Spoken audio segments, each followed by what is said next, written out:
So my dear students, let's start with the new topic, producers equilibrium, chapter number 8. We are near about to finish our microeconomic section. इसके बाद मैं इसके revision videos डालता रहूंगा, कुछ अलग type के नोट्स लेकर के। ये मैंने पूरी की पूरी संदीप गर्ग एक जो बुक है धनपत राय पब्लिकेशन की, वो मैंने एक बार एक्सप्लेन कर दी। अब इसके बाद मैं आपको डिफरेंट अथर्स की और जो डिफरेंट बुक्स हैं वो अलग अलग तरीके से अलग अलग कॉन्सेप्ट से मैं एक्सप्लेन करता रहूंगा, रिवीजन वीडियोस में अपने डालता रहूंगा। पर एक बार अपन चैप्टर तो कंप्लीट करें। सो आप मेरा चैनल सब्सक्राइब कर लें, वीडियो लाइक कर दें, कमेंट बॉक्स करें में अच्छा से कमेंट कर दें ताकि मुझे भी मोटिवेशन मिलता रहे। यही आपकी फीस है, इसके अलावा कोई मॉनेटरी फीस मुझे आपसे नहीं चाहिए। बस आपका सहयोग ये रहे कि आप पूरा वीडियो देखें, अच्छे से अपनी पढ़ाई करें, अच्छा रिजल्ट ले आए आपके। मेरी यही फीस है आपसे। Thank you. Let's start. तो एक प्रोड्यूसर इक्विलिब्रियम, अब यहाँ पर हमें ये देखना है, हमने कंज्यूमर इक्विलिब्रियम देखा, अब हमें कंज्यूमर इक्विलिब्रियम में हमने क्या देखा कि कंज्यूमर जो पेमेंट देता है उसके बदले उसको जो सेटिस्फेक्शन मिलता है, यदि वो दोनों इक्वल हैं तो वो क्या कहलाता है, कंज्यूमर इक्विलिब्रियम। और प्रोड्यूसर इक्विलिब्रियम क्या होगा, तो प्रोड्यूसर आपने दुकान, कोई भी बंदा दुकान खोलता है तो क्यों खोलता है, उसको उतना प्रॉफिट चाहिए। यानी जैसे कंज्यूमर अपनी सेटिस्फेक्शन लेवल को कंपेयर करता है प्राइस पेड से, ऐसे ही जो प्रोड्यूसर होता है उसके लिए इक्विलिब्रियम उसका प्रॉफिट होता है। आप कोई भी कमोडिटी अपने सेटिस्फेक्शन के लिए कंज्यूम करते हैं, ऐसे ही कोई भी प्रोड्यूसर कुछ भी यदि प्रोड्यूस करता है तो वो अपने किस लिए प्रोड्यूस करता है, अपने प्रॉफिट के लिए। तो अच्छा, इन्होंने भी यही कर दिया है, like consumer, a producer also aims to maximise his satisfaction but a producer satisfaction is maximised in terms of profit. So this chapter deals with determination of level of output which yield the maximum profit. अब आपको ये समझना है कि profit क्या है। तो profit refers to the excess of receipt from the sale of goods over the expenditure incurred on producing them.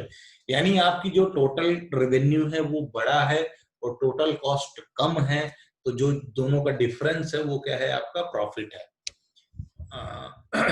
Amount received from sale of goods is known as revenue and expenditure cost कहलाती। दोनों का जो difference है, if a firm sell goods for 10 crores after incurring an expenditure of 7 crore, 7 total cost हो गया और 10 आपका total revenue हो गया, दोनों का डिफरेंस तो 3 crore है, ये प्रॉफिट है।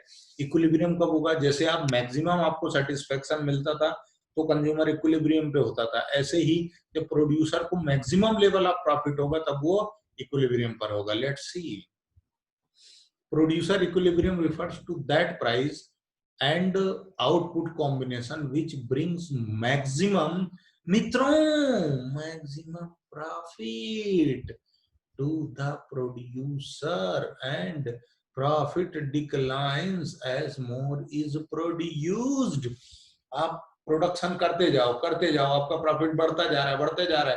एक ऐसा सैचुरेशन पॉइंट है जब आपका प्रॉफिट मैक्सिमम पे है, उसके बाद यदि आप प्रोडक्शन करते हैं तो आपको हैवी कॉस्ट इनकर करनी पड़ रही है पर आपका रेवेन्यू उतना नहीं हो रहा है, तो वो सिचुएशन आपके लिए लॉस की हो जाएगी और फिर आप कंज्यूमर इक्विलिब्रियम पे नहीं रहेंगे। यानी जितना आपको मैक्सिमम प्रोडक्ट प्रॉफिट है वो आपका अचीव हो गया, यानी अब आप किस पे आ गए, इक्विलिब्रियम पे। तो यहाँ पर दो अप्रोच होती है इक्विलिब्रियम निकालने की, एक होती है total revenue and total cost approach, दूसरी होती है marginal revenue and marginal cost approach, TRTC और एमआरएमसी अप्रोच। दो अप्रोचेस हैं। हम आगे बढ़ते हैं। It must be noted that scope of syllabus is producer equilibrium by MRC approach, यानी सिर्फ marginal revenue to cost approach ही है, वो भी ये जो पैंडेमिक है, कोरोना का सेशन, इसमें सिलेबस को थोड़ा सा और कम कर दिया गया है, लेकिन मैं आपको पूरा एक्सप्लेन करूंगा। ठीक है, चलिए। Before we proceed further we must clear about one more point. Producer can attain the equilibrium level under two different situations. दो डिफरेंट सिचुएशंस पर प्रोड्यूसर अपना मैक्सिमम इक्विलिब्रियम लेवल अचीव कर सकता है। कौन से हैं वो? When price remains constant, perfect competition market, this situation firm has to accept the same price as determined by the industry. It means any quantity of a commodity can be sold at that particular price. यही assumption revenue में भी था।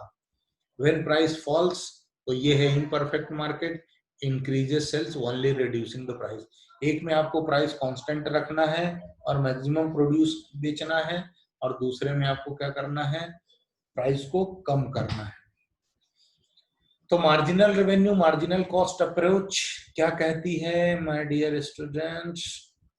मामा equal to MC, marginal cost equal to marginal revenue. According to MRMC approach, producer equilibrium refers to the stage that output level at which output level, वो output level जहां पर marginal cost marginal revenue के बराबर हो।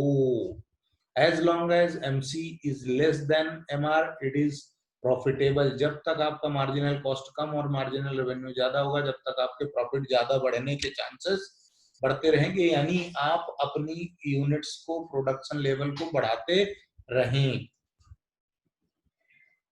और जब आपका marginal revenue marginal cost equal हो जाए, वो आपका मैक्सिमम है, पीक है। उसके बाद यदि आप कॉस्ट बढ़ाएंगे तो आपको लॉस होगा, प्रॉफिट नहीं होगा, यानी वो पॉइंट इक्विलिब्रियम होगा।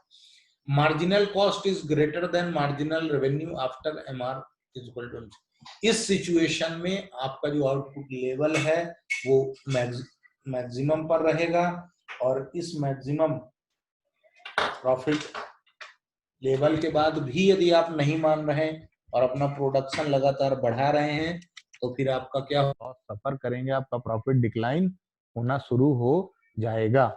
Both the conditions are needed for producer equilibrium, दोनों कंडीशन चाहिए, ये भी और ये भी। MC is equal to MR, we know MR is the addition to TR from sale of one more unit of output, and MC is addition to total cost for increasing production by 1 unit.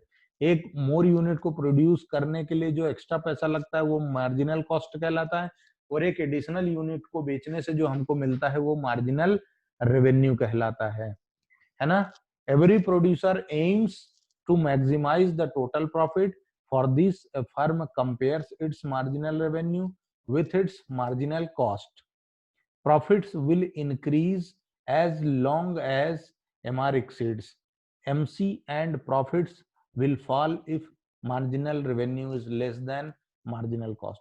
So equilibrium is not achieved when marginal less than. Equilibrium तब नहीं हो जब भी यदि ये disequilibrium पे, marginal cost और marginal revenue disequilibrium पे, कोई भी एक बड़ा और एक छोटा है या दूसरा बड़ा पहला छोटा है, तो वहां पर इक्वालिटी नहीं आएगी, इक्विलिब्रियम नहीं आएगा। इक्विलिब्रियम तो सिर्फ और सिर्फ कहां पर आएगा? मार्जिनल कॉस्ट और मार्जिनल रेवेन्यू के इक्वल होने पे। हाँ, ऐसा है कि आपकी मार्जिनल कॉस्ट कम है और मार्जिनल रेवेन्यू ज्यादा है, तो प्रॉफिट की सिचुएशन होगी, आपको और चांसेस होंगे प्रॉफिट होने के। कहानी रिवर्स हो गई, मार्जिनल कॉस्ट ज्यादा हो गई, मार्जिनल रेवेन्यू कम हो गया, तो आपका बेनिफिट कम हो जाएगा। MC is greater than MR after MC is equal to MR। Marginal cost आपका फिर भी ग्रेटर है कब? जब आपकी marginal cost marginal revenue equilibrium is necessary condition but not sufficient enough to ensure equilibrium. It's because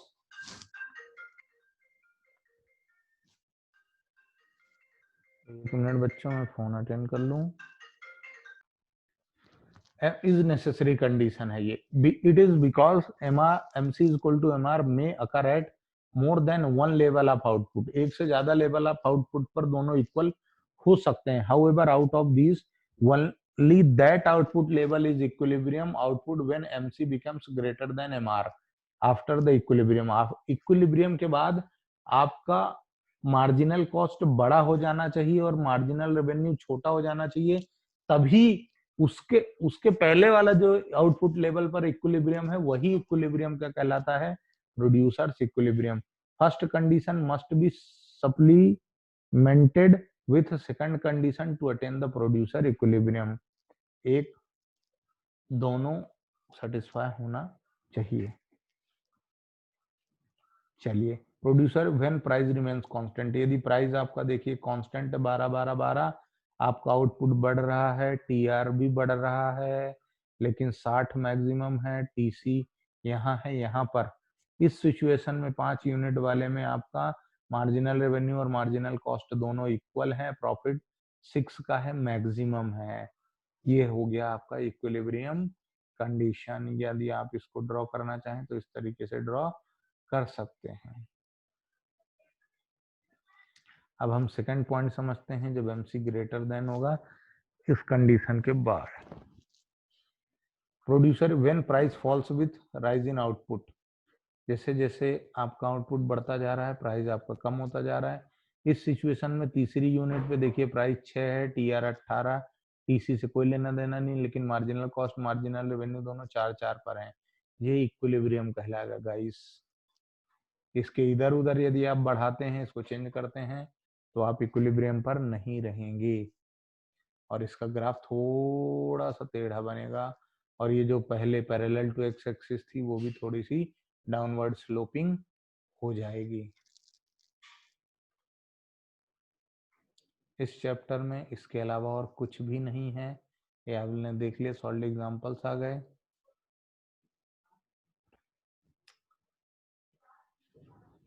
जहां पर भी आपका आया, ये 6 जो यूनिट है यही आपकी इक्विलिब्रियम लेवल है। चलिए बूस्टर में हम देख लेते हैं क्या है, अदरवाइज ये चैप्टर भी हमारा कंप्लीट हो जाएगा।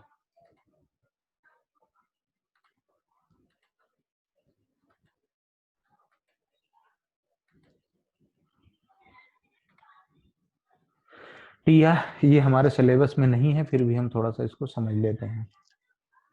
A firm attains the stage of equilibrium when it maximizes its profit. That is when maximize the difference between TR and TC. वहां पर MRMC था, यहाँ पर TR और TC है। According to this approach, producer equilibrium refers to the stage of that output level at which the difference between total revenue and total cost is positively maximized and total profit falls as more units of output।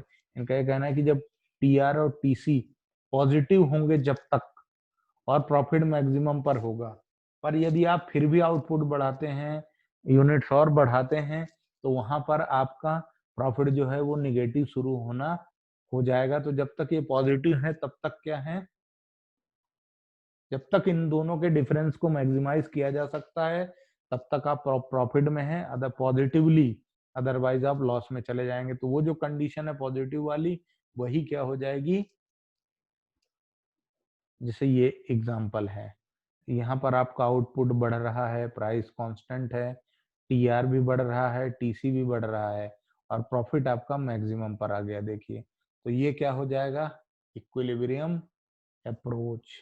Total revenue output 4, price 10, total revenue 40, total cost है ये। अब यहाँ पर profit आपका, इन दोनों का difference profit होता है, मैक्सिमम पर है। अब इसके बाद आप, अब बाद भी यदि आप बढ़ाते हैं आउटपुट लेवल, तो आपको प्रॉफिट आपका कम हो जाएगा, यानी जो मैक्सिमम प्रॉफिट है वही क्या है आपका इक्विलिब्रियम कहलाएगा। ठीक है,